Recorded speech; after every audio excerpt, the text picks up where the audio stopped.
Hi, everybody, and welcome to this edition of Baseball Discourse. I am putting this podcast together on the opening day of the 2024 baseball season. What better time to do this? It's opening day of the baseball season.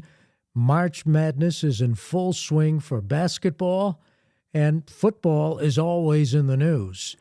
And thus, I'm going to replay an interview I did with the late great broadcaster Curt Gowdy back in the early 1990s. Let me give you a little background. Curt had just completed writing a book, Seasons to Remember, and the book focused on the seasons between 1945 and 1960. You can make a strong case that really was the last innocent era of sports before big-time television swooped in, before the leagues started to expand and merge and even challenge each other. All this was taking place.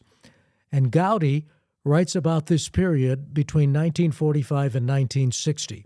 And keep in mind, at this point, Curt's career had also taken off. He went from broadcasting college sports to broadcasting games for the New York Yankees as Mel Allen's sidekick, and then becoming the voice of the Boston Red Sox. So Curt had seen a lot, and he was also doing games on the national stage as well.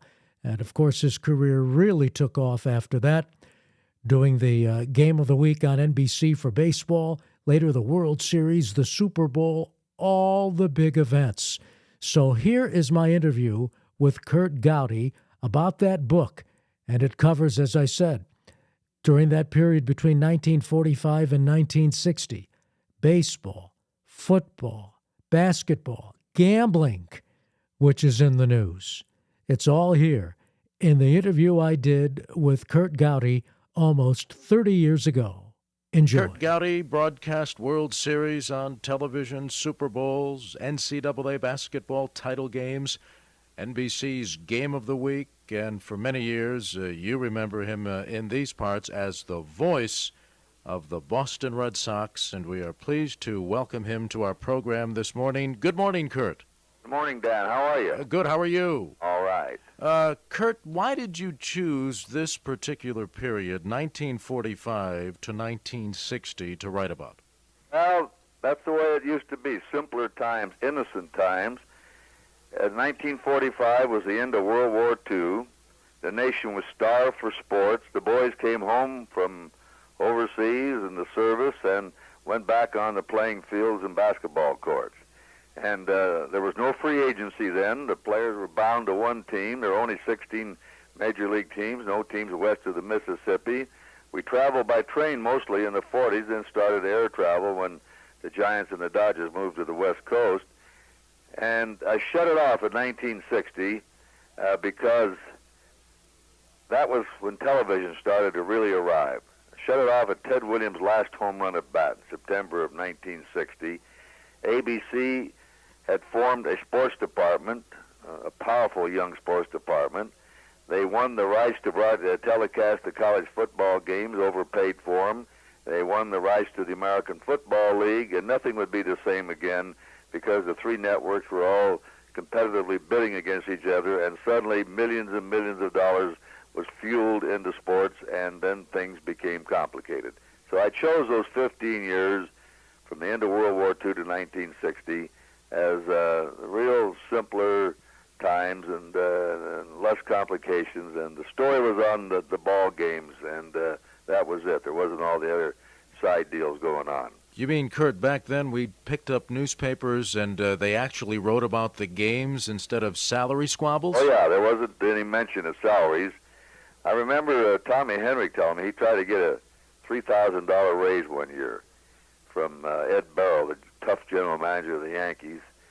And I think Tommy hit about 285, but he knocked in 100 runs.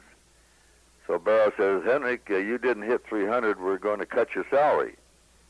And Henrik says, well, you want me to hit 300? I will. Says, I'll quit bunting and moving players, runners up on the bases and trying to get some runs in. And he said, I'll forget about RBIs and just hit singles then, if that's what you want, a batting average. And Burroughs said, no, we don't mean it that way. So I'll give you $1,000 raise, and Henry had to take it. They cut DiMaggio's, tried to cut his salary after he hit 56 games in a row. You see, the owners had a stranglehold on the players. They had nowhere to go. It was unfair. It's unfair now the way the pendulum has swung the other way with labor. They can shut baseball down. What if they go on strike on Labor Day like they're claiming they might? It'll shut the game down, ruin the playoffs and the World Series. But in those days, the players took what they could get and were happy about it. And don't think they wouldn't have taken the big money in those days if they had the means to do it, but they just didn't have the means to do it. Now, there was a stretch, of course, during that 1945 to 60 period when both Ted Williams and Joe DiMaggio were two of the stars of baseball. Were they like the Magic Johnson and Larry Bird rivalry? Could we equate it to that basketball rivalry? Yeah, you sort of could. Williams was younger. He came up in 1930. He came up in 39. I think DiMaggio came up in 35 or 36. Ted was 6 or 7 years younger than Joe. But with a great rivalry between the Yankees and the Red Sox, this was even more than a coast-to-coast rivalry between Larry Bird and Magic Johnson. Plus, these two fellows were bigger. They were great stars, and well, they have two records that haven't been broken. Williams hit the last player to hit 400. John Olerud has a shot at it this year, but nobody's done it since Williams in 1941. And nobody's hit 56 games in a row the way DiMaggio did. He went hitless to break his streak, and then he hit safely in 16 more games. He could have, who knows, could have hit in 80-some consecutive games. But they were real stars, and they were crowd pleasers, and the old argument used to be, which is the best, Williams or DiMaggio? That was a big cry around New England. Well, who was better? Oh, DiMaggio was a better all-around player, better fielder, better base runner, stronger throwing arm, and he was a good hitter. But he himself said that Williams was the greatest hitter the game's ever had. Williams was, to my mind, I never saw the old-timers, Cobb and Speaker and Hornsby was a great right-handed hitter, Ruth, but I never saw a player who could hit like Ted Williams, and I do think he's the best of all times. Plus, he played in a park, Fenway Park, which is against the left-handed pull hitter. How close did that trade between the Yankees and the Red Sox involving Williams and DiMaggio come to happening? We heard stories that they might have had a conversation, the owners of the Yankees and Red Sox, Tom Yawkey and Dan Topping, about a possible trade. Did that ever come close? I don't think so. I was up at a party. Yawkey had a little party one night up in his suite at the Ritz Hotel in Boston, and he called me in the bathroom, closed the door, and he says, Curt, the Yankees are interested in making a deal between us. They want to trade us Joe DiMaggio, and we want Hank Bauer and I think a couple right-handed hitters or a pitcher or something. There were three or four players the Yankees would give the Red Sox for Ted Williams. He said, would you make that deal? And I said, no. I said, if you could get two or three pitchers, starting pitchers, I might. But I said, Williams is younger than DiMaggio, and I said, I was with the Yankees in 49 and 50, and he's hurt all the time. He's proud. I said, he won't play beyond his time. When he thinks that he can't perform to his accustomed style, he'll get out. And Williams went on and played until through 1960. So when that trade was discussed, I think it was 1951 or 50. In 1950 it was discussed. Williams played 10 more years, and DiMaggio retired in 51. I think it was good the Red Sox didn't make the deal. They were talking, and, owners are like anybody else. They're sort of gamblers, and I think they got intrigued with the idea. DiMaggio had hit a lot of home runs in Boston with a left field wall, and Williams had hit a lot of home runs in Yankee Stadium. Let's make the deal and see what happens. But it soon died out.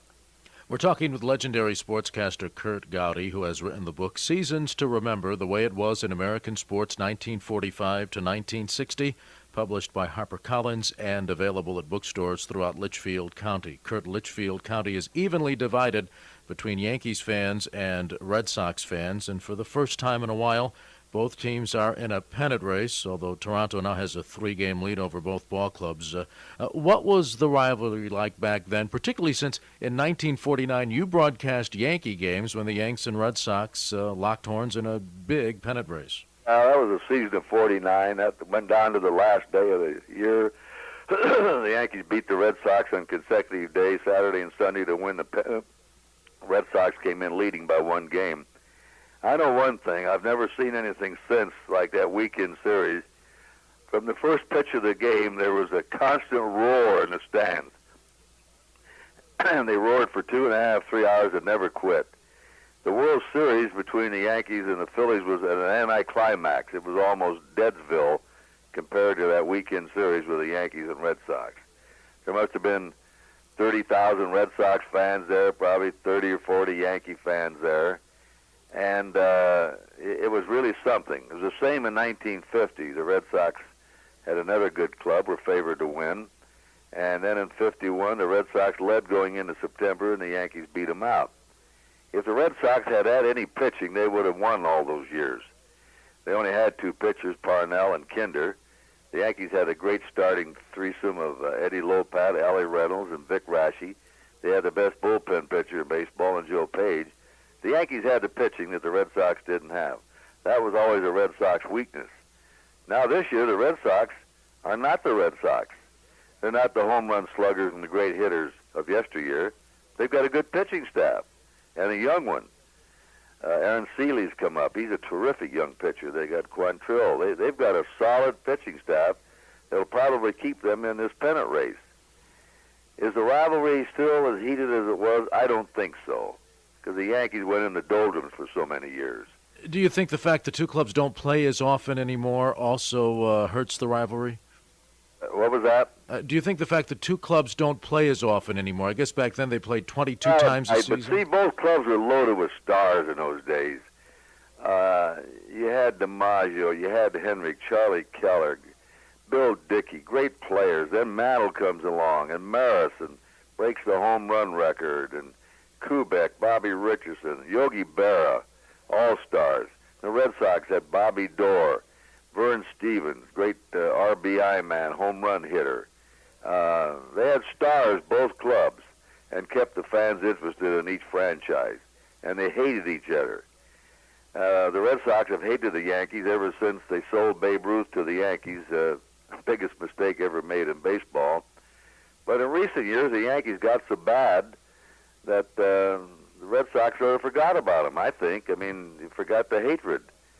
And now maybe it'll spring up again with the Yankees back in the pennant race. They haven't been in the pennant race for how long now? Since the mid-1980s, the last time they were in a pennant race.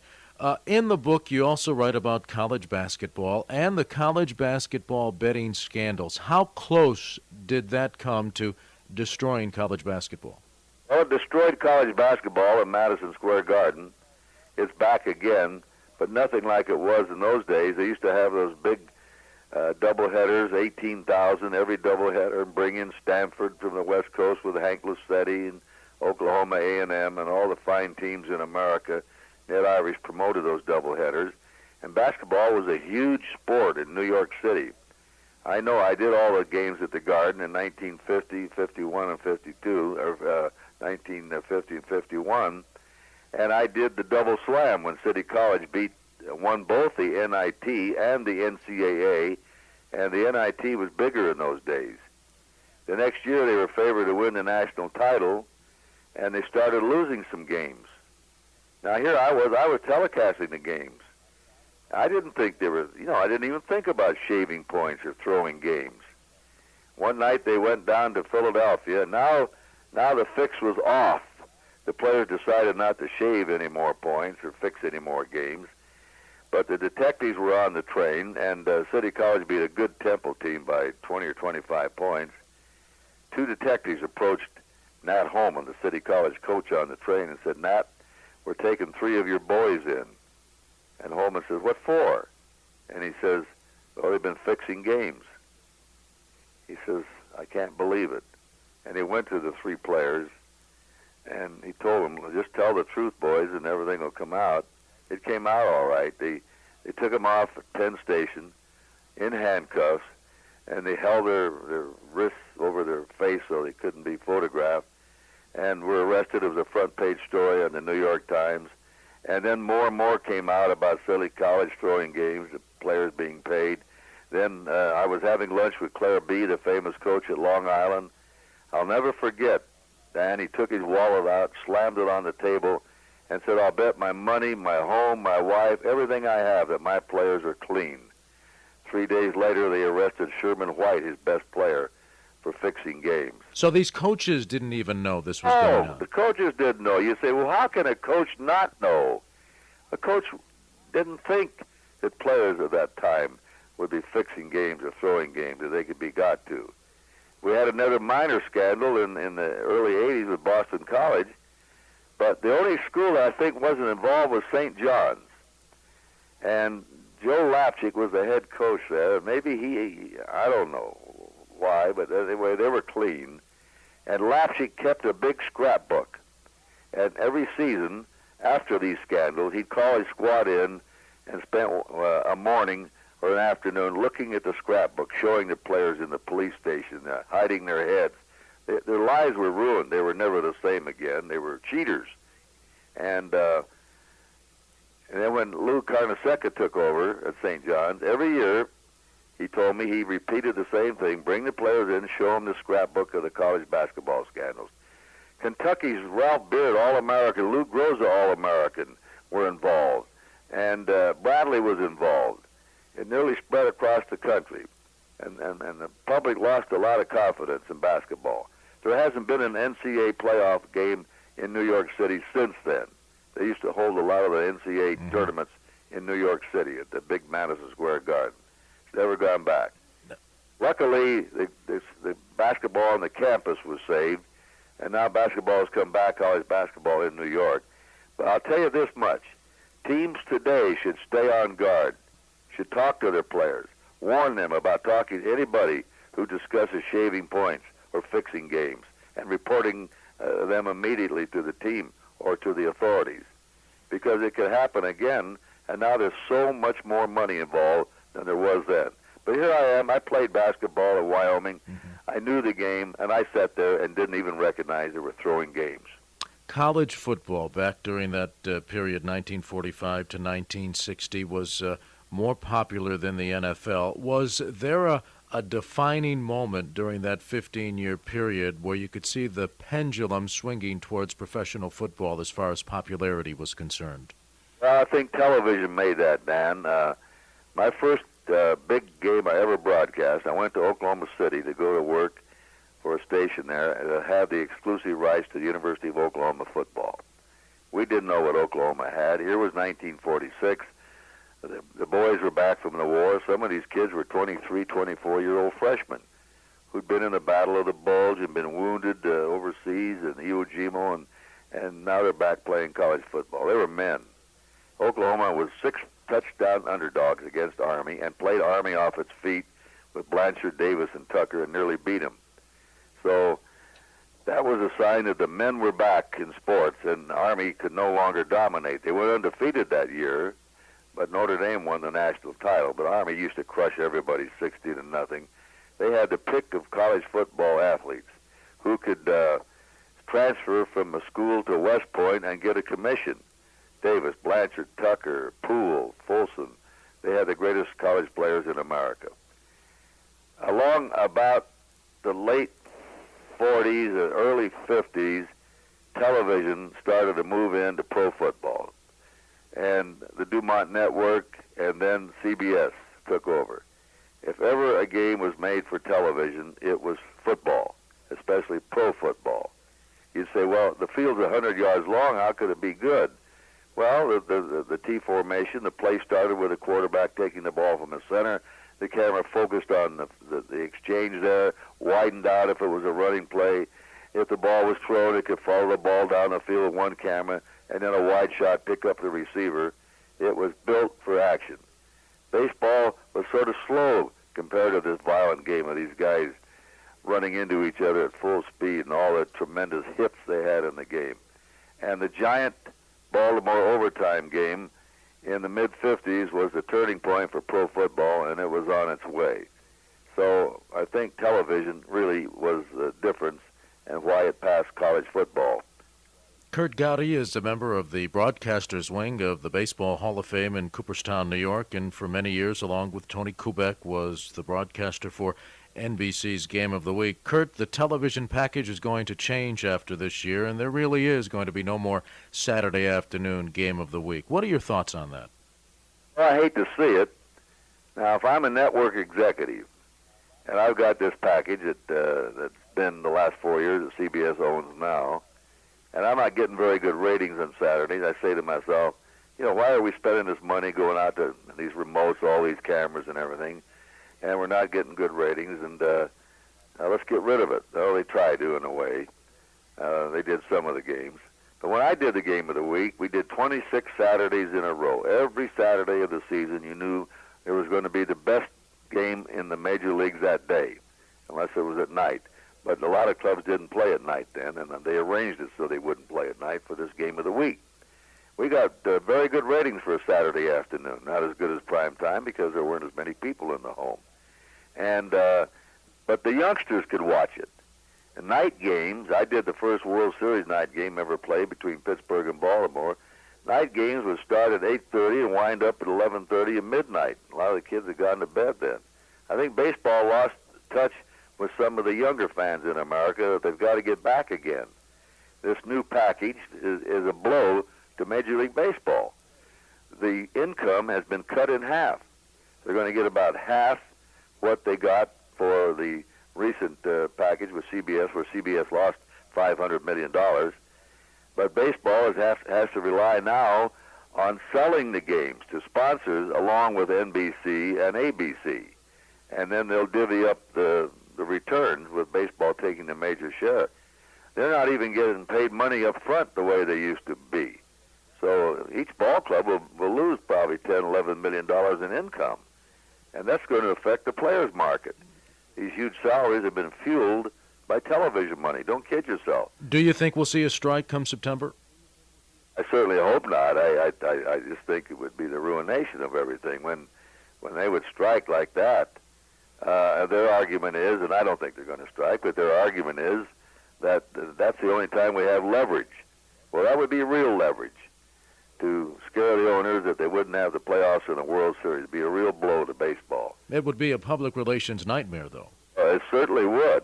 What I'm surprised at, Dan, is the fans have kept coming back, strike after strike. I say, well, they'll be sick of this or disgusted with it, and there they are, right back out again, flocking in, watching television again. They never seem to get tired of it. But there's one time that they're going to get sick of it, and baseball's going to suffer unless they can get these labor disputes. I don't know what they're striking about. The players, my Lord, the average salary is over $1 million. They got the greatest pension plan in America. What do they want to strike about? Incredible. Curt, a final question. You talk about the fans still coming back, and I was at the Baseball Hall of Fame inductions on Sunday, and there were thousands of fans crammed into the little village of Cooperstown for Reggie Jackson's induction. It was quite a thing. You've been there. You were at the mic when Reggie Jackson hit that mammoth home run in the All-Star game at Detroit. What do you remember about that call and that home run? Well, I remember when the ball left the bat, I knew it was going to be a home run, but it kept sailing higher and higher and higher, and I was amazed at the length and the distance, and then it struck up by the light towers on the roof in right field at Detroit, and Williams was one of the first ones to ever hit a ball over the roof there, but it was a mighty blow, 450 to 500 feet. Jackson always did that in big games. I remember, this is the truth, Dan, we'd go out to do the Game of the Week, and he'd be waiting for Tony and me. He said, they got to have some ink. He had an ego beyond belief, but he was likable. He had a real ego, and he said, I got to have some publicity. Build me up. I said, well, do something today. And every time we did a Game of the Week, he hit a home run. He used to come through. I read his speech. I thought it was very good, especially warning the players about the traditions of the game. You see, Ted Williams loved baseball. He's still a fan of the game. And he and Reggie Jackson and Pete Rose were the best players for history and statistics about the old-timers that I ever met, which means they were all fans of the game. Jackson had some good things to say about keeping this tradition rolling, that the game was a little different, it's unique, And the players of today must remember that uniqueness and tradition about it. And in his speech, he said, "No one is bigger than the game." It was a tremendous talk. Again, the name of this book, Seasons to Remember, by Curt Gowdy, published by HarperCollins, available at bookstores in Litchfield County. Curt, thanks very much for coming on the program and sharing your memories with us this morning. Thank you, Dan, very much. What an era to be a sports broadcaster. It, in many respects, was the golden age. Sports on television and, of course, the radio. Curt Gowdy died on February 20th, 2006, at his home in Palm Beach, Florida. He was 86 years of age. He was buried in Cambridge, Massachusetts, and in fact, his funeral procession circled around Fenway Park. Well, there you have it, my interview with the late, great Curt Gowdy. I hope you enjoyed it. You know, it's interesting. The more things change, sometimes the more they stay the same. As always, thanks for watching and listening to Baseball Discourse. You can subscribe to the channel. We also have it in podcast form in all of your favorite podcast directories.